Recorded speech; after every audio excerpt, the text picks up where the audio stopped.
Hello all my dear friends, welcome back to my YouTube channel let's learn. આજના સેશનની અંદર વાલા વિદ્યાર્થીઓ આપણે એ અંગેની વાત કરીશું કે જે વિદ્યાર્થી મિત્રો ધોરણ 10 ની અંદર અભ્યાસ કરે છે અને એમના માટે મોસ્ટ ઇમ્પોર્ટન્ટ જે ધોરણ 10 ની બોર્ડની પરીક્ષા માટે અગત્યના જે હેતુલક્ષી પ્રશ્નોની જે સિરીઝ ચાલે છે એમાંનો પાર્ટ 4. તો હવે આજ પાર્ટ 4 ની અંદર અલગ અલગ અમુક એવા મોસ્ટ ઇમ્પોર્ટન્ટ કોન્સેપ્ટ છે કે એમાંનો પહેલો કોન્સેપ્ટ તો પહેલા જ ક્વેશ્ચનની અંદર આવી જશે. રાઈટ, તો ચાલો ફ્રેન્ડ્સ આજે સ્ટાર્ટ કરી દે આજનો જે બી સેશન છે તેને. પણ એમની પહેલા નમ્ર વિનંતી કે જો ચેનલ ઉપર પહેલી વાર જોડાયેલા હોય તો ચેનલને પ્લીઝ સબસ્ક્રાઇબ કરી લેજો અને એની સાથે સાથે બેલ નોટિફિકેશન પર ક્લિક કરજો કે જેથી કરીને નવા અપલોડ થયેલા વિડીયોની નોટિફિકેશન તમારા સુધી મળતી રહે. અને એની સાથે સાથે બીજા વિદ્યાર્થીઓને પણ આપણે શેર કરીશું કે જે ધોરણ 10 ની અંદર અભ્યાસ કરે છે કે જેથી કરીને આપણે એને થોડા મદદરૂપ થઈ શકીએ. રાઈટ, તો આઈ હોપ કે તમે બધાઓને શેર કરશો. તો ચાલો સ્ટાર્ટ કરીએ આજનો જે બી સેશન છે તેમને. તો એમની અંદર પહેલો ક્વેશ્ચન કંઈક આવો છે. હવે આ પ્રશ્નને જો આપણે અત્યાર સુધી જે શીખેલી આદેશ અને લોપ અને એ પ્રશ્નની રીતે આપણે જો સોલ્વ કરીએ ને દોસ્ત, તો આપણે છે ને ગાંડા થઈ જઈએ, હે ને. તો હવે આ પ્રશ્ન હોય અને આપણને x + y ની કિંમત શોધવાનું કહે તો શું કરવું જોઈએ? ચાલો સમજીએ કે એમની અંદર એક ઇમ્પોર્ટન્ટ વાત યાદ રાખવાની છે. આપણી પાસે બે ઇક્વેશન છે. શું છે ભાઈ? તો કે 17x + 23y એના બરાબર 40. પહેલું ઇક્વેશન. બીજું ઇક્વેશન છે આપણી પાસે 23x + 17y એના બરાબર 80. ચાલો આવા બે ઇક્વેશન આપણી પાસે છે. આ ટોપિક છે એક અગત્યનો છે, ધ્યાનથી સમજવાનો છે અને ક્લિયર કરવાનો છે. જો આ રીતે મોટા આંકડાઓ આપે તો પણ આપણને પ્રશ્ન બહુ આરામથી સોલ્વ કરી શકશું. શું કન્ડિશન છે સમજો. આમની અંદર x ના સહગુણકોને જોવો જોઈએ ભાઈ. એકની અંદર 17 છે અને એકની અંદર 23 છે. પછી y ના સહગુણક જોવો જોઈએ તો કે ભાઈ 23 અને 17 છે. કહેવાનો મતલબ x અને y બંનેના સહગુણકો કેવા છે ભાઈ? સરખા છે. બંનેના સહગુણક સરખા છે. તો હવે આપણે કિંમત કોની જોઈએ છે? x + y ની. તો આ વાત જે હું કરું છું એ ક્યારે લાગુ પડે? તો કે જ્યારે x અને y ના સહગુણકો સેમ હોય ત્યારે. યાદ રાખજો, યાદ ન હોય તો લખી નાખજો. તો ચાલો આપણે જોઈએ છે x + y. તો તમારે શું કરવાનું? સમીકરણનો સરવાળો. જો મારે અહીંયા x - y જોતા હોત તો હું સમીકરણની બાદબાકી કરત. સમજણ પડી ગઈ? તો ચાલો હવે અહીંયા આપણે સમીકરણનો સરવાળો કરવો છે. તો અહીંયા x + y જોઈએ છે એટલે આપણે સમીકરણનો સરવાળો કરશું. ચાલો તો 17 18 19 20 20 ને 20 40x + 23 + 17 એટલે કેટલા થઈ જશે? 40y એના બરાબર 8 ને 4 120. આવું થઈ ગયું. હવે આ બંનેમાં જો કંઈક 40 કોમન દેખાય છે તો 40 કોમન કાઢી લો એટલે અંદર વધશે x + y એના બરાબર 120. 40 ગુણાકારમાં બરાબર બીજી બાજુ જાય તો ભાગાકારમાં. મતલબ કે x + y બરાબર 120 ભાગ્યા 40 એટલે કે x + y બરાબર 3. તમારો જવાબ તૈયાર. કહા છે ભાઈ? આઈ. સમજી ગયા? તો સીધે સીધો તમને જવાબ મળશે. પણ શરત એટલી કે આમની અંદર x અને y એ બંનેના સહગુણક સરખા હોવા જોઈએ. બરાબર? x + y જોઈએ છે તો સરવાળો કરશો, x - y જોઈએ છે તો બાદબાકી કરશો. That's all. નેક્સ્ટ આગળ વધીએ. હવે બીજા ક્વેશ્ચનની અંદર આપણને એવું કહે છે કે નીચેના પૈકી સમીકરણના બીજનો સરવાળો 3 થાય. શું કરવાનો છે ભાઈ? સરવાળો 3 થવો જોઈએ. તો ચાલો ભાઈ હવે આમની અંદર 4 ઓપ્શન આપેલા છે a b c અને d. તો એમાંથી કોનો સરવાળો 3 થાય છે? બરાબર, +3 થાય. તો ચાલો બંને માટે બધા માટે આપણે શું કરવાનું? સીધે સીધું ઓપ્શનમાં જવાનું. જ્યાં તમને -b/a ની વેલ્યુ 3 મળે એ તમારો જવાબ. તો ચાલો ભાઈ આપણે પહેલા એ ઓપ્શનને ચેક કરીએ. -b/a તો માઇનસ એ નિયમના b એટલે કોણ બનશે? તો કે -3 અને એના છેદમાં a એટલે કોણ આવશે? x² નો સહગુણક. મતલબ કે -3 અને એના છેદમાં 2. ચાલો શૂન્યનો સરવાળો કેટલો મળે છે? 3/2 મળે છે. મતલબ કે આ ઓપ્શન ના આવે. આટલું ક્લિયર થઈ ગયું? હવે બી ઓપ્શન ચેક કરીએ. બી ઓપ્શન ની અંદર જોઈએ તો એમની અંદર પણ -b/a ચેક કરો તો માઇનસ એ નિયમના, ત્યારબાદ b એટલે કોણ છે? તો કે +3 છે. તો સમજવાનો પ્રયત્ન કરો. +3 અને એના છેદમાં a એટલે કોણ આવશે? -1 આવશે. અહીંયા -1 સમજો. -+-3 અને એના છેદમાં -1. તો હવે 3/1 કરો તો 3 આવે પણ માઇનસ માઇનસ કેવા થઈ ગયા? +3. તો હવે એનો મતલબ એ થયો કે બી ઓપ્શન છે એ તમારો જવાબ બને. હવે સી ની અંદર અને ડી ની અંદર ચેક કરજો -b/a ફોર્મ્યુલાની અંદર તમે કિંમત મૂકશો એટલે તમારો જવાબ છે ને એ 3 નહીં આવે. સમજણ પડી ગઈ? ટ્રાય કરી છે. ડી ઓપ્શન ની અંદર ચેક કરીએ. ચાલો ડી ની અંદર -b/a માઇનસ નિયમના હાલો ડી સોરી બી ની કિંમત કેટલી તો કે -3 અને એના છેદમાં a એટલે કોણ આવશે 3 માઇનસ માઇનસ +3 એના છેદમાં 3 એટલે જવાબ આવે 1. થઈ ગયું ને? તો બસ આ રીતે આપણે લોજિકલી વિચારવાનું. જ્યારે આપણને આ રીતે પ્રશ્ન પૂછાય તો ABCD ઓપ્શન થી ચાલુ કરવું. પણ હજી આમની અંદર હું તમને સલાહ આપું કે જ્યારે તમારે ઓપ્શન ઉપરથી જવાનું થાય ત્યારે આપણે બને ત્યાં સુધી આ ઓપ્શન થી સ્ટાર્ટ કરવું. પહેલા B પછી C પછી A અને D. બસ આ ક્રમની અંદર તમારે ઓપ્શન ચેક કરવાની ટ્રાય કરવાની. જો તમે મોટા મોટા આ રીતે આપણે ઓપ્શનને ચેક કરીશું તો તમારો જવાબ છે ને એ આ પહેલા બે માં પતી જશે. સાયકોલોજી એવું કહે છે કે ભાઈ કે જ્યારે મેઇન આવા આન્સર હોય છે ને એની અંદર કાં મેજોરિટી બધાની અંદર નથી કહેતો કાં બી અને કાં સી જવાબ હોય છે. ડન? તો આ વાતને ધ્યાનમાં રાખવાની થાય છે. ચાલો થર્ડ ક્વેશ્ચન. એમની અંદર આપણી પાસે છે જો કોઈ સમાંતર શ્રેણી માટે d બરાબર -4 n બરાબર 7 n બરાબર 4 તો એ શોધવાના છે. કશું વિચારવાનું નથી. કોની કિંમત આપી છે ભાઈ? an ની. તો બસ એનું સૂત્ર મૂકો. જેની કિંમત આપી હોય ને વાલા વિદ્યાર્થીઓ એનું સૂત્ર મૂકો. ચાલો an બરાબર a + n - 1 * d. an ની કિંમત આપી છે તો કે હા કેટલી આપી છે તો કે 4 લખી દો. a ની જગ્યાએ કેટલા મૂકશો તમારે એ તો શોધવાના છે સાહેબ. પ્લસ n તમને આપી દીધા છે કેટલા 7 7 - 1 ડિફરન્સ આપણી પાસે છે -4 નો. તો ચાલો ભાઈ આ 4 બરાબર a 7 માંથી 1 બાદ થાય તો 6 6 ગુણ્યા 4 એટલે 6 ચોક 24 પણ આ પ્લસ અને આ માઇનસ પ્લસ માઇનસ કેવા થઈ જાય માઇનસ. હવે આ માઇનસ છે બરાબર બીજી બાજુ આવે તો પ્લસ થઈ જાય તો 24 + 4 એટલે કેટલા થઈ જાય 28. લો આ તમારો જવાબ તૈયાર. હું હજી આની અંદર તમને સમજાવી દઉં એક નાની વાત. આવું તમે સૂત્ર મૂક્યું એના કરતા હજી પણ તમે થોડુંક લોજિકલી વિચારો. n બરાબર કેટલા આપ્યા છે 7 તો તમને 7મા પદનું સૂત્ર ખબર હોય ને તો સીધે સીધું કામ પતી જાય. a7 બરાબર a + 6d.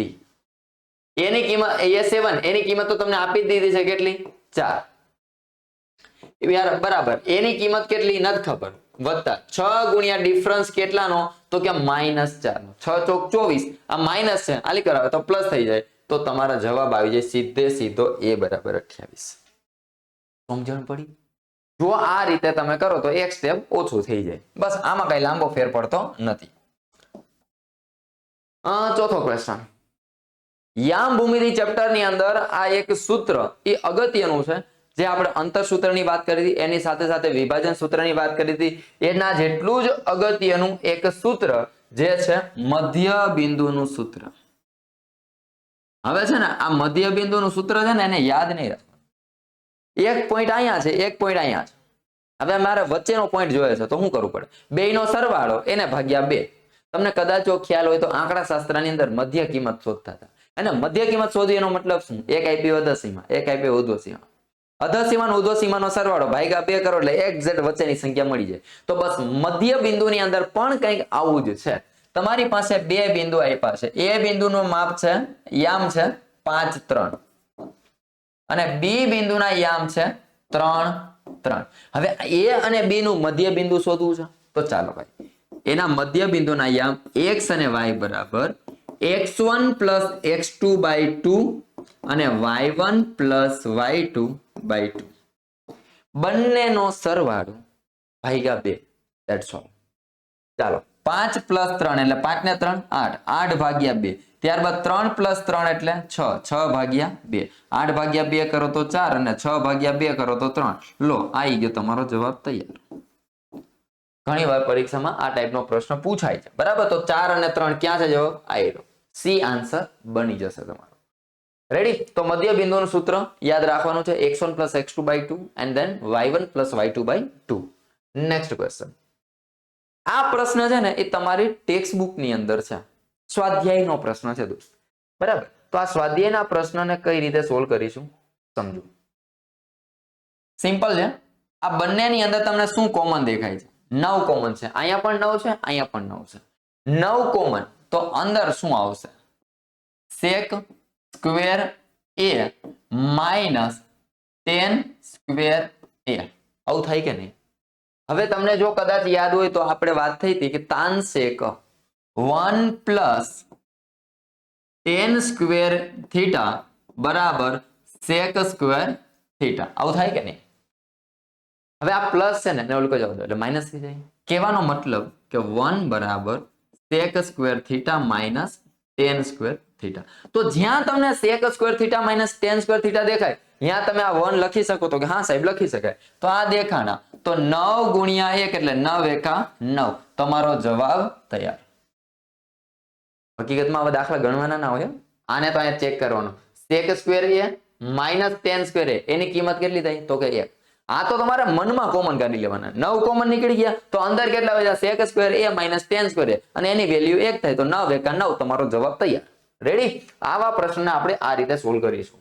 ત્યારબાદ છઠ્ઠો ક્વેશ્ચન સમજાણો. હવે એમની અંદર 7 અવલોકનનો મધ્યક આપ્યો છે 28. ચાલો ધ્યાનથી સમજીએ અને આ પ્રશ્ન થોડોક અગત્યનો લાગે છે. કેટલા અવલોકન છે ભાઈ? તો કે 7 અવલોકન, મતલબ કે n બરાબર 7. એનો મધ્યક મતલબ કે x બાર એ આપણને આપેલો છે 28. હવે એની અંદર એક નવું અવલોકન ઉમેરવામાં આવે છે, પણ જો કેટલું ઉમેરવાનું છે એ ખબર નથી.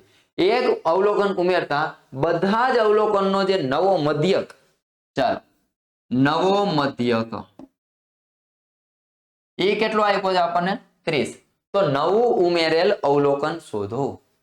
ચાલો સમજીએ કે પેલા આ જે પેલી પરિસ્થિતિ છે એમની અંદર જે અવલોકનો હતા એનો સરવાળો કેટલો હતો એ પેલા શોધી લો. ચાલો તો આપણી પાસે સૂત્ર છે x બાર બરાબર સિગ્મા xi અપોન n. મધ્યક માટેનું અવર્ગીકૃત માહિતીના મધ્યક માટેનું formula x bar is equal to sigma xi upon n. ચાલો તો હવે મધ્યક એ તો તમને આપી દીધો છે, આ રહ્યો 28. એના બરાબર સિગ્મા x એટલે અવલોકનનો સરવાળો આપણને ખબર નથી.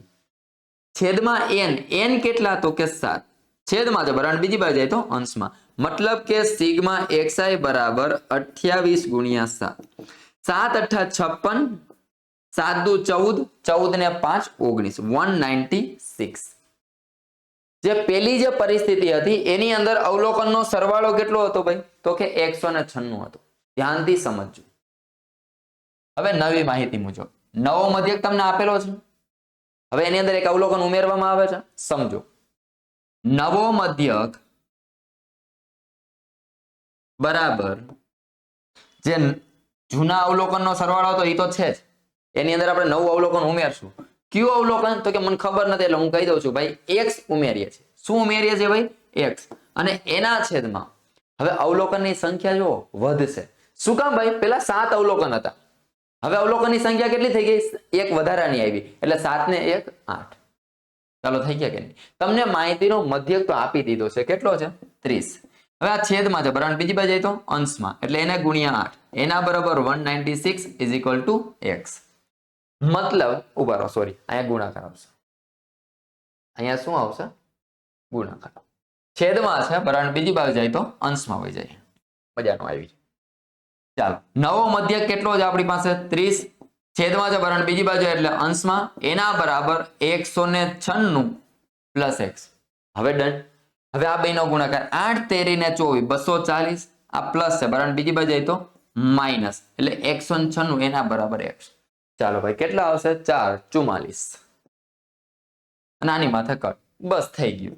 x બરાબર કેટલા આવશે? 44. એ x ની વેલ્યુ શું હતી? x શું હતું? તો કે જે આપણે નવું અવલોકન ઉમેર્યું ને એને ધાર્યું હતું તે. તો હવે ધારેલી સંખ્યા ખબર પડી ગઈ ને કે કોણ મળે છે? 44. તો આનો સીધો મતલબ એ થાય કે નવું ઉમેરેલ જે અવલોકન હશે એ કોણ હશે? 44 હશે. ડન. આગળ વધીએ. 7મો ક્વેશ્ચન છે. વાહ ભાઈ વાહ. 7મા ક્વેશ્ચન ની અંદર ધ્યાનથી સમજજો. બોર્ડની પરીક્ષામાં પણ એકાદ વાર લીધેલો પ્રશ્ન છે. બરાબર. ચાલો શું સંખ્યા છે આપણી પાસે? તો કે 30 x³ y ની 5 ઘાત. ત્યારબાદ બીજી સંખ્યા y x ની 5 ઘાત y². આવું છે.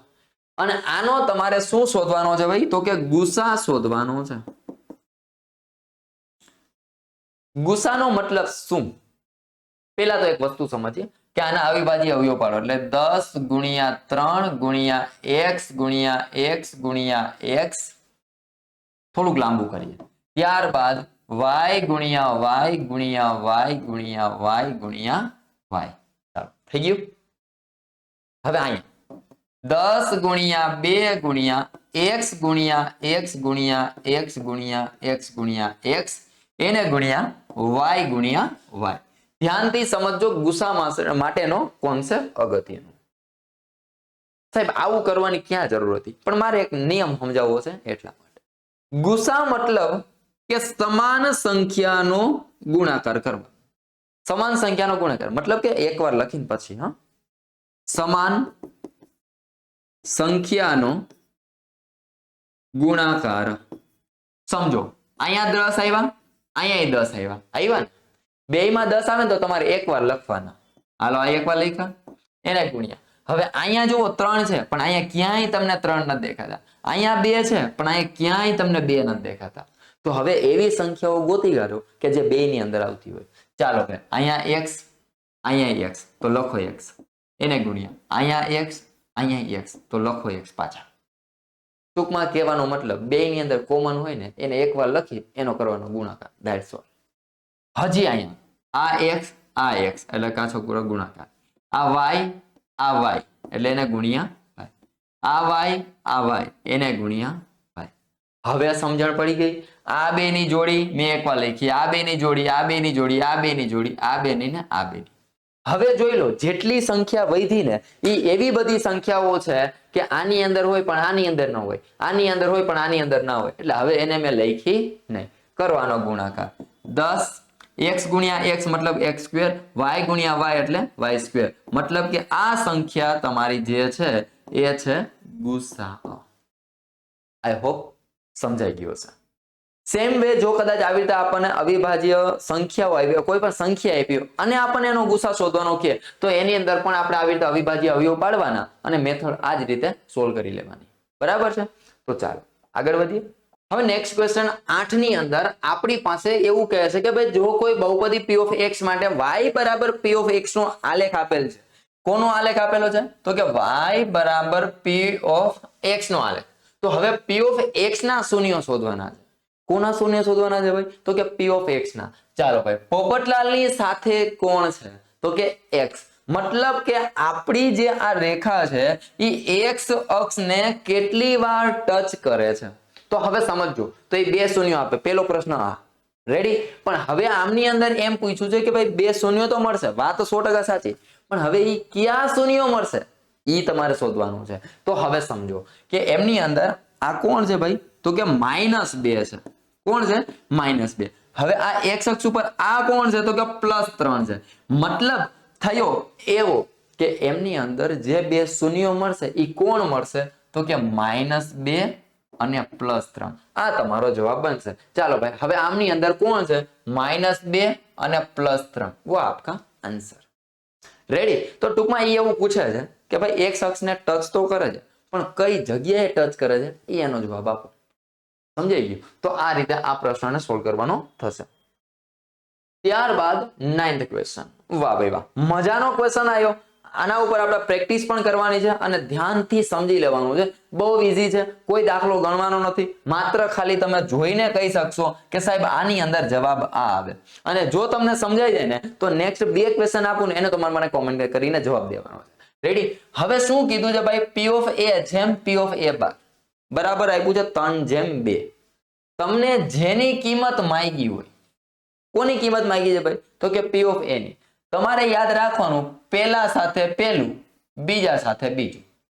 પેલા સાથે પેલું, બીજા સાથે બીજું. આ p of a ઈ પેલા છે ને મતલબ તો તમારે પેલું આ 3. બીજા સાથે બીજું એટલે p of a બાર ઈ કોણ છે? બીજું. તો આ બીજું થઈ ગયું. છેદમાં ટોટલ તો છેદમાં 3 ને 2 5, 3 ને 2 5. આ તમને મળી ગઈ p of a ની કિંમત, આ મળી ગઈ તમને p of a બાર ની કિંમત. બરોબર સમજાઈ ગયું? પેલા સાથે પેલું, બીજા સાથે બીજું, છેદમાં ટોટલ. આવું સાહેબ ક્યારે કરવાનું? જ્યારે તમને સંભાવનાનો પ્રશ્ન ગુણોત્તરમાં આપ્યો હોય ત્યારે આ લોજિક લગાવવાનું. બરાબર? ચાલો આપું છું પ્રશ્ન, કોમેન્ટની અંદર મને જવાબ આપજો કે કઈ રીતે એનો શું જવાબ આવે છે તે. ચાલો, P of A જેમ P of A બાર એના બરાબર 5/7. આમની અંદર મને P of A અને P of A બાર એ બંનેની કિંમત કોમેન્ટ કરો. પહેલો ક્વેશ્ચન. બીજો ક્વેશ્ચન, P of A બાર જેમ P of A is equal to 5/6. ચાલો, બંને પ્રશ્નના તમારા જવાબ મને દેવાના છે, P of A અને P of A બાર. ચાલો, કરી દીધી કોમેન્ટ? તો હવે સમજીએ આપણે. પેલા સાથે પેલું, P of A એટલે પેલા સાથે પેલું 5 અને એના છેદમાં ટોટલ 7 ને 5 કેટલા થાય ભાઈ? 12. આ તમારો જવાબ આવ્યો છો. ચાલો, P of A બાર કેટલા છે ભાઈ? 7. 7 ના છેદમાં કેટલા? 2 નો સરવાળો 5 ને 7 12.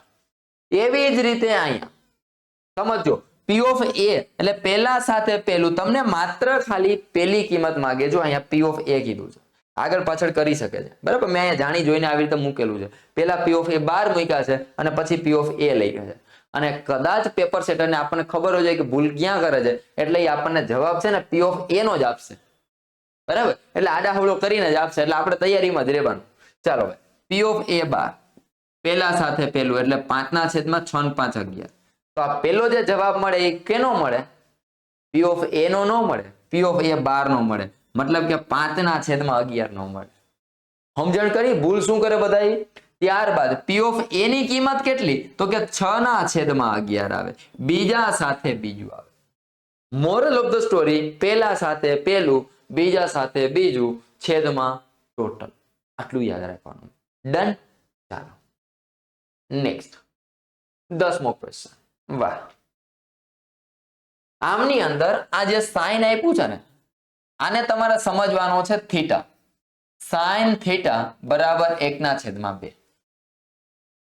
તો તમારે એવું વિચારવાનું કે આપણા કોષ્ટકની અંદર કે સાઇન થીટાનું મૂલ્ય 1/2 ક્યાં આવે? તો આપણને ખ્યાલ છે 0, 30, 45. 0, 1/2. કહેવાનો મતલબ સાઇન 30. સાઇન 30 ની જગ્યાએ એની વેલ્યુ કેટલી આવે છે? 1/2. તો સીધો એનો મતલબ થાય કે થીટા બરાબર કેટલા હશે? 30. તો થીટાની જગ્યાએ આપણે શું લખી શકીએ? x + 10 બરાબર 30. +10 છે બરાબર, બીજી બાજુ જાય તો માઇનસ થઈ જાય, એટલે 30 - 10 એટલે 20. वो आपका आंसर. चलो સમજાઈ ગયું? તો ટ્રિગ્નોમેટ્રી ની અંદર આ ટાઈપનો પ્રશ્ન પૂછાય તો એને આ રીતે સોલ્વ કરવાનો, એના કોષ્ટકને આધારે. બરાબર? 11મો ક્વેશ્ચન. આમની અંદર પણ એક બહુ મજાનો પ્રશ્ન છે અને વારંવાર પરીક્ષાની અંદર પૂછે છે. બરાબર? તો આ ટોપિકને પણ વ્યવસ્થિત રીતે સમજવાનો. સમજો શું કહે છે. ઓ કેન્દ્રિત વર્તુળ જેવું કહે છે એવું તમે કરતા જાઓ, તમારો પ્રશ્ન સોલ્વ થઈ જશે. ચાલો, આ ઓ કેન્દ્રિત વર્તુળ, આ કેન્દ્રનું નામ આપી દીધું છે O. એના બાહ્ય બિંદુ એટલે કે બહારનું બિંદુ એટલે કે આ P. આ બિંદુનું નામ છે P. એમાંથી દોરેલા બે સ્પર્શક જેનું નામ છે A અને B. ચાલો, આ A અને આ B. એટલે મતલબ કે બે સ્પર્શક બની ગયા PA અને PB. તો હવે સમજવાનો પ્રયત્ન કરજો. PA અને PB વચ્ચેના ખૂણાનું માપ કેટલું આપ્યું છે? 58. આનું જે માપ છે એ આપણને આપ્યું છે 58. તો ખૂણો કયો શોધવાનો કીધો છે? ધ્યાનથી સમજજો. POA, તો એને સર્કલ કરો. આ P, આ OA. મતલબ કે વચ્ચે જે ખૂણો હોય ને એ તમારે શોધવાનો હોય. કયો ખૂણો છે? O છે. તો સમજીએ. હવે આને બે રીતે સોલ્વ કરી શકાય કે યાદ રાખજો કે આ જે ખૂણાનું માપ છે એ તો કમ્પલસરી 90 જ હોય. કેટલાનું હોય? 90 હોય. કારણ કે એક વર્તુળનો પ્રમેય આવે, વર્તુળની બહારના ભાગમાં દોરેલા બિંદુમાંથી વર્તુળને દોરેલો સ્પર્શક અને સ્પર્શ બિંદુમાંથી પસાર થતી ત્રિજ્યા એકબીજાને પરસ્પર લંબ હોય. લંબ હોય એનો મતલબ કે 90 નો ખૂણો. બરાબર? આ તો નિયમ છે એનો. તો હવે આ 90 ના ખૂણા થઈ ગયા. આ શું બને છે? ચતુષ્કોણ બને છે કે નહીં? ચતુષ્કોણના ચારે ખૂણાના માપનો સરવાળો કેટલો હોય? તો કે 360. 360 માંથી આ 90 અને આ 90 એ તો વાત કરી નાખો, નીકળી ગયા. તો વૈધા કેટલા? 180.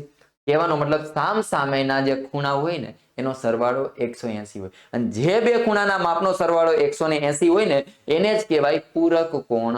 તો કહેવાનો મતલબ AOB, ચાલો ખૂણો AOB પ્લસ APB બરાબર કેટલા થાય ભાઈ? 180. તો હવે આની અંદર કોનું માપ આપ્યું છે? APB નું, એટલે કે આ 58 એના બરાબર 180. આ પ્લસ AOB એ તો એમનેમ જ છે હા ભાઈ, હજી એક લોજિક છે આની અંદર. પ્લસ છે બરાબર, બીજી બાજુ જાય તો માઇનસ. ખૂણો AOB બરાબર 180 માઇનસ 58. ચાલ કેટલા વધશે ભાઈ? 2 7 અહીંયા 22. કેટલા? 122. चलो कई भूल करी 180 माइनस 58 ऊपर 10 अहींया 7 10 मांथी 8 जाए तो 2 हालो बराबर छे अने अहींया आवशे 122. हालो आटलुं थई गयुं. समजवानो प्रयत्न करजो. AOB નું માપ તમને મળે છે 122. આખા ખૂણાનું માપ 122. તો આ અડધા ખૂણાનું માપ કેટલું હોય? એના ભાગ્યા 2 કરો ને એના જેટલું. તો હવે તમને શું માંગ્યું છે? AOP अथवा तो POA. खूणो POA बराबर 122 भाग्या 2 એટલે 2 6 12 અને 2 1 2 मतलब के 61 હશે. સમજણ પડી ગઈ? હવે આ ખૂણાનું માપ કેટલું હશે? 61. પહેલો રસ્તો. બીજો રસ્તો કે આ 58 છે તો હવે આ ખૂણાનું માપ કેટલું થઈ જાય? 29 થઈ જાય. થઈ જાય કે નહીં? તો હવે આપણને આ તો ત્રિકોણ દેખાય છે કે નહીં? ત્રિકોણના ત્રણેય ખૂણાના માપનો સરવાળો કેટલો હોય? 180. તો આ 90 પ્લસ 29 એટલે 9 અને 9 ને 10 ને 11 119 થયા. 180 માંથી 119 બાદ કરો તો પણ તમારો જવાબ કેટલો આવે? 61. બંને રીતે તમને જવાબ મળી જશે. આ પ્રશ્ન છે એ IMP છે, ઇમ્પોર્ટન્ટ છે. બરાબર. વર્તુળના ચેપ્ટરની અંદર આ ટાઈપનો પ્રશ્ન પૂછાય છે.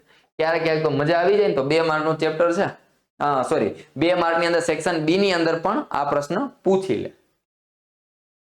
હવે આની અંદર આપણે કંઈ કહેવાનું થતું નથી કારણ કે n પ્રાકૃતિક સંખ્યાનો મધ્યક છે એ n+1/2 થાય એને આપણે ઘૂંટીને કહી દીધું છે. બરાબર.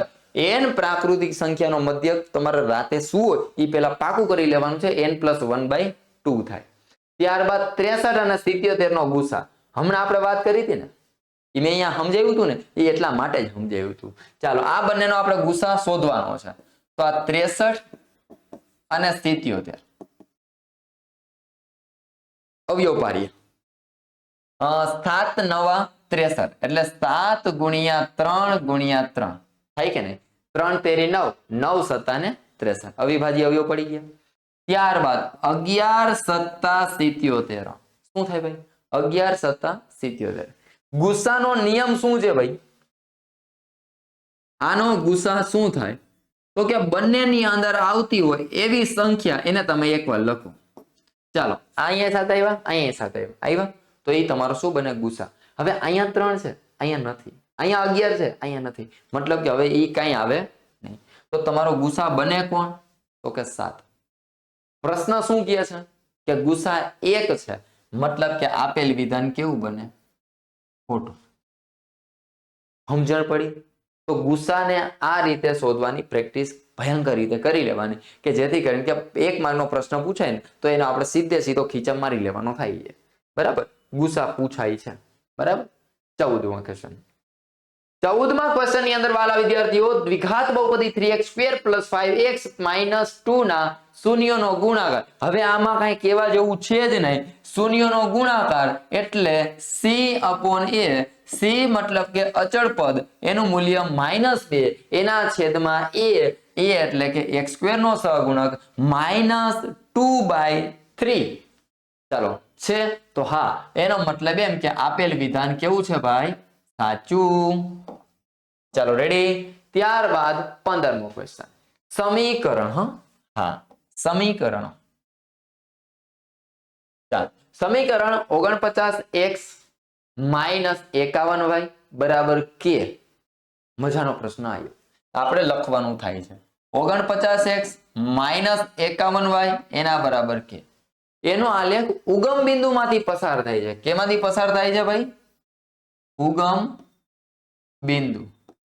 હવે તમને અને મને અને આપણા બાજુવાળાને બધાને ઉગમ બિંદુના યામ બધાને ખબર છે 0 0 હોય. બોલો હા. ઉગમ બિંદુના યામ કેટલા હોય ભાઈ? તો કે એનો x યામે 0 અને y યામે 0, બંને 0 હોય. તો એમાંથી પસાર થતી રેખા હોય તો k બરાબર 0. હા થાય જ ને. સમજો અહીંયા x ની જગ્યાએ પણ તમારે 0 મૂકવાના અને y ની જગ્યાએ પણ તમારે 0 મૂકવાના અને k ની વેલ્યુ ફાઇન્ડ આઉટ કરવાની છે. 49 ગુણ્યા 0 એટલે 0. કોઈ પણ સંખ્યાનો ગુણાકાર 0 સાથે કરો 0 થાય ને. માઇનસ 51 ગુણ્યા 0 એટલે 0 એના બરાબર k. k બરાબર શું થઈ જાય? 0. તો હા ભાઈ આપેલ વિધાન પણ કેવું છે ભાઈ? સાચું. થાય જ છે ને. x અને y બંનેની જગ્યાએ તમારે શું મૂકવાના છે? 0 0. પછી સિમ્પ્લિફિકેશન આપવાનું, k ની વેલ્યુ શોધવાની. શું મળે છે? ઈ k એ પ્રમાણે મળે છે તો સાચું, અધરવાઇઝ ખોટું.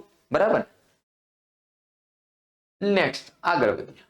16મો ક્વેશ્ચન.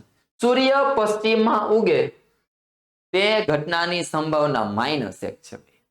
આપણે અગાઉના સેશનોની અંદર વાત કરેલી છે શું કે ભાઈ કોઈ પણ ઘટના હોય એની સંભાવના જે બી છે એ 3 જ પ્રકારે હોય.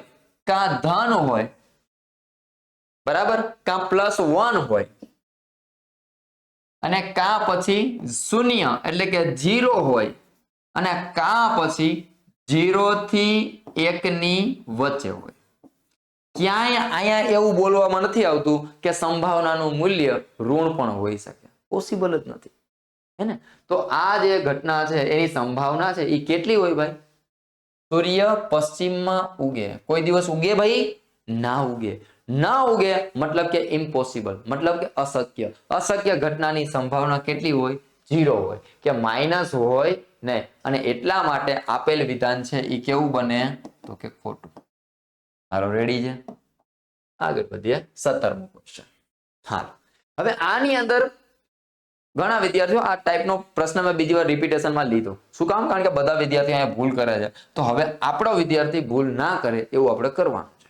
તો ચાલો, વર્ગમૂળમાં 6, વર્ગમૂળમાં 24, વર્ગમૂળમાં 54. આવું ધ્યાનમાં રાખવાનું, જેટલાનું વર્ગમૂળ નીકળે ને એટલાનું કાઢી લો. બરાબર. આ નો નીકળે એનું એમ નામ રાખો. આ 6 નું નો નીકળે એમ નામ રાખો. 4 6 24 આવું થાય. ભાઈ 9 6 54 આવું થાય.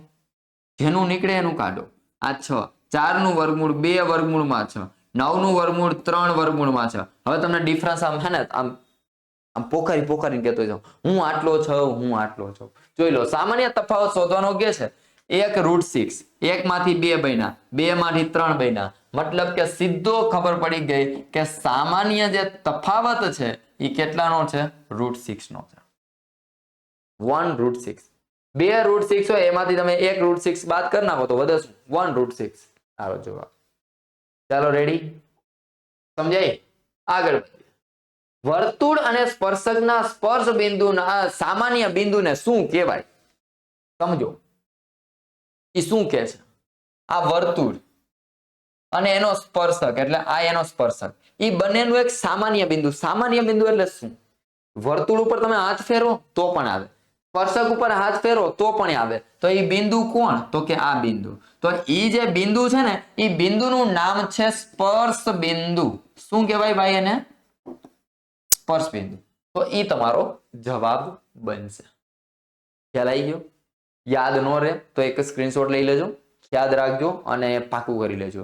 વર્તુળ અને સ્પર્શક એ બંનેનું જે સામાન્ય બિંદુ છે એનું નામ છે સ્પર્શ બિંદુ. ચાલો, ત્યારબાદ 19મો ક્વેશ્ચન અને સંભાવનાનો. રકમ જોઈએ તો આપણે હે ને ગભરામણ થવા માંડે હે ને. ઓહો, આવી તો શું રકમ હશે? ચાલો સમજીએ શું છે એ. એક છોકરીએ લોટરીની અમુક ટિકિટ ખરીદી. હું જ ખરીદવા ગયો, ચાલો સમજી લો. મેં કેટલી ટિકિટ ખરીદી મને ખબર નથી. હું માની લઉં છું કે ભાઈ ધારો કે X ટિકિટ ખરીદી. ખરીદેલ ટિકિટ કેટલી ભાઈ? તો કે 100. ધ્યાનથી સમજો. ત્યારબાદ તેને પ્રથમ ઇનામ મળે તેની સંભાવના શું આપ્યું છે ભાઈ તમને? સંભાવના 0.08. લોટરીમાં કુલ જે ટિકિટો છે એ છે 6000. કુલ ટિકિટ બરાબર 6000. તો એ છોકરીએ કેટલી ટિકિટ ખરીદી હશે તો આપણને ખબર નથી. તો હવે જેટલી ખરીદી હોય એમાંથી એકાદી લાગશે. જો લાગવાની હશે તો આપણે શ્યોર નહીં કહી શકીએ કે લોટરીની ટિકિટ લાગી જ જશે. લાગે તો લાગે, અધરવાઇઝ નો પણ લાગે. મતલબ કે સૂત્ર મૂકો ને એટલે હમણાં ખ્યાલ આવશે. ચાલો, P of A બરાબર સંભવિત પરિણામો એના છેદમાં કુલ પરિણામો. થાય કે નહીં? જેની જેની કિંમતો દેખાય ને એની કિંમત મૂકી દો. સંભાવના આપી છે કે નહીં? Probability of A condition, that means P of A ની વેલ્યુ. એટલે એ તમને કેટલી આપી છે? 0.08. લખી દો અહીંયા. એના બરાબર તમને કુલ ટિકિટની સંખ્યા પણ આપી છે. કેટલી? તો કે 6000. હાલો લખો અહીંયા. હવે કેટલી ટિકિટ લીધી એ આપણને ખબર નથી. તો એ તમારે શોધવાની છે. મતલબ કે સંભવિત પરિણામ તમારે શોધવાના છે. તો હવે આની કરતા બનાવું તો છેદમાં છે, બરાબર, બીજી બાજુ જાય તો અંશમાં. મતલબ કે x બરાબર 0.08 એને ગુણ્યા 6000. શું કરે ખબર છે? આનો ગુણાકાર જો આ રીતે 6 × 8 = 48. પછી આ 3 મીંડા એ પેલા મૂકી દેવાય. 1 2 ને 3. પોઈન્ટ નો હિસાબ હંમેશા છેલ્લે કરવો. અહીંયા કેટલા પોઈન્ટ છે? તો કે 2 પોઈન્ટ. તો 2 આંકડા પછી પોઈન્ટ મૂકી દો. ચાલો, થઈ ગયું. તો તમારો જવાબ આવે 401. કહેવાનો મતલબ એ ભાઈએ અથવા તો બેને 480 ટિકિટ ખરીદી હશે. ખબર પડી ગઈ? લિસ્ટ બનાવો ને એટલે ઓટોમેટિક મગજના ઘોડા છે દોડવા માંડશે. તબડીક તબડીક તબડીક. રેડી? ત્યારબાદ હવે 20મો ક્વેશ્ચન.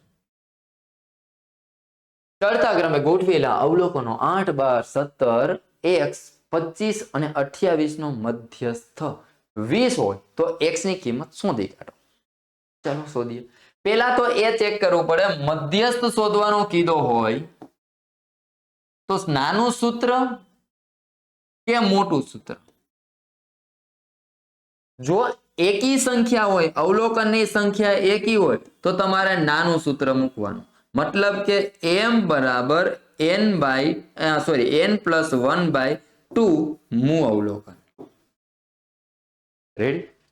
અને જો બેકી અવલોકન હોય તો તમારે મોટું સૂત્ર મૂકવાનું. મતલબ કે m બરાબર n/2 મૂ અવલોકન વત્તા n/2 + 1 મૂ અવલોકન અને એના છેદમાં 2. બરાબર છે? તો અહીંયા ચેક કરીએ કેટલા અવલોકન છે. 1 2 3 4 5 અને 6.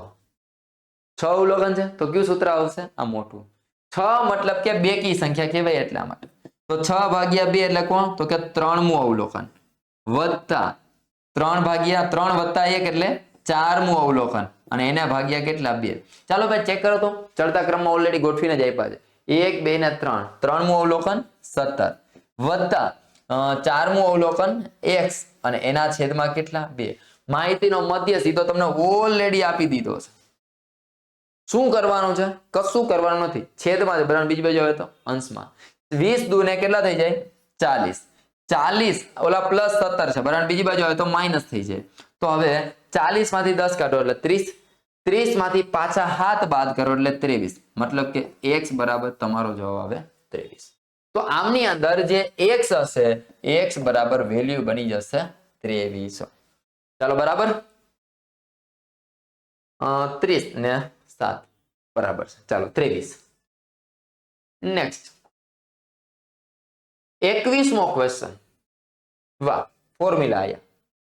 આપણે વાત થઈ છે ભાઈ કે પૃષ્ઠબળ ઘનફળના સૂત્ર છે એને ગમે તે પરિસ્થિતિની અંદર જ્યાં તમે સુવો છો એ જગ્યા ઉપર બાજુમાં દિવાલમાં ચિપકાવી દેવાના અને દરરોજ સવાર બપોર સાંજ તમારે એકવાર વાંચવા.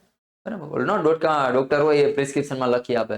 ચાલો બાળકો, તમને આ તકલીફ છે એટલા માટે સવાર બપોર સાંજ એક વાર આ ગોળી લેવાની. તો બસ હું પણ તમને એક પ્રિસ્ક્રિપ્શન આપું છું. શું કે સૂત્રને પાકા કરવા માટે એક જ રસ્તો છે, સવાર બપોર સાંજ એક વાર વાંચી લો. બસ પતી ગયું. બરાબર? ચાલો આગળ વધીએ.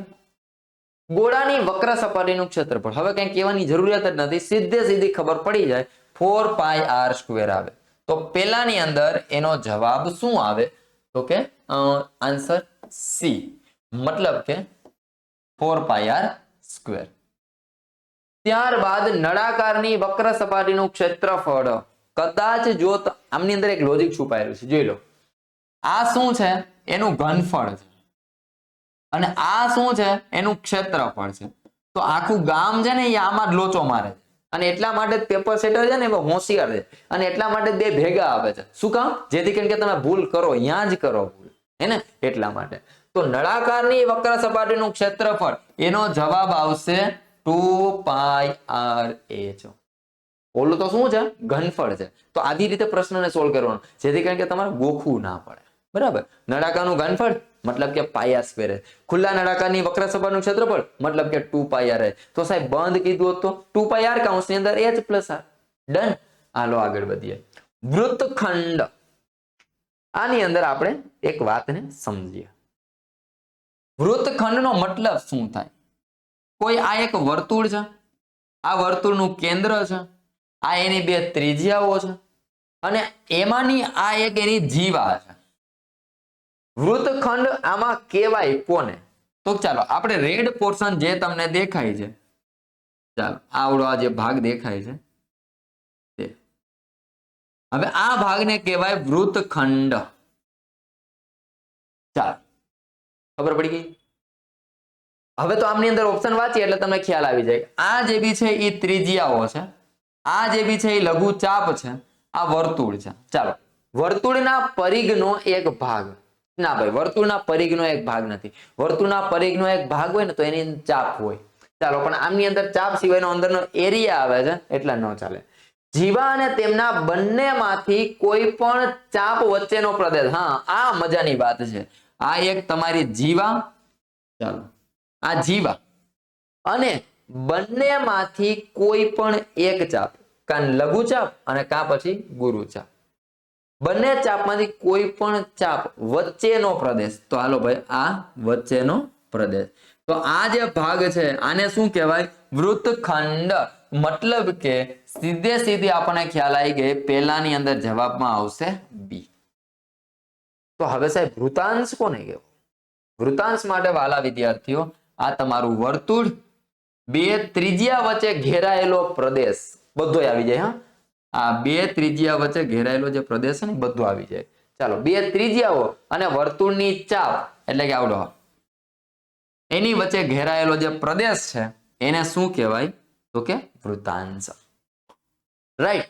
તો આ રીતે આપણે મેક્સિમમમાં મેક્સિમમ, મિનિમમમાં મિનિમમ ટાઈમની અંદર આપણે 24 જે બે ક્વેશ્ચન છે મોસ્ટ ઇમ્પોર્ટન્ટ છે એમની અંદર જે પહેલો ક્વેશ્ચન છે એમની વચ્ચે મેં ઇમ્પોર્ટન્ટ ક્વેશ્ચન હતા એ મેં તમને લીધા. બરાબર. તો આ બધા પ્રશ્નોને વ્યવસ્થિત રીતે શાંતિથી સમજી અને એની નોટ કરી લેવી કે જેથી કરીને આવનારી બોર્ડની પરીક્ષાની અંદર સૌથી વધારે મદદરૂપ સાબિત થવાના છે. હું એમ નથી કહેતો કે ભાઈ આ જ પ્રશ્ન પૂછા છે, પણ કહેવાનો મતલબ જો આને વ્યવસ્થિત રીતે સમજી લીધા હશે ને દોસ્ત, તો આના જેવા બીજા કોઈ પણ પ્રશ્ન આવશે ને તો તમે ચૂટકીની અંદર કરી શકશો. રાઈટ. તો ચાલો ફ્રેન્ડ્સ આજના સેશનને અહીંયા સુધી રાખીએ. આ સેશન કેવો લાગ્યો, કેટલો મદદરૂપ બન્યો એ તમારે મને કોમેન્ટ સેક્શનમાં જણાવવાનું છે. તો ચાલો ફ્રેન્ડ્સ આજના સેશનને અહીંયા સુધી ખતમ કરીએ. બીજું મળીએ આપણે આવા ને આવા કન્ટેન્ટની સાથે નેક્સ્ટ સેશનની અંદર. ત્યાં સુધી મારા દરેક વાલા વિદ્યાર્થી મિત્રોને ગુડ બાય.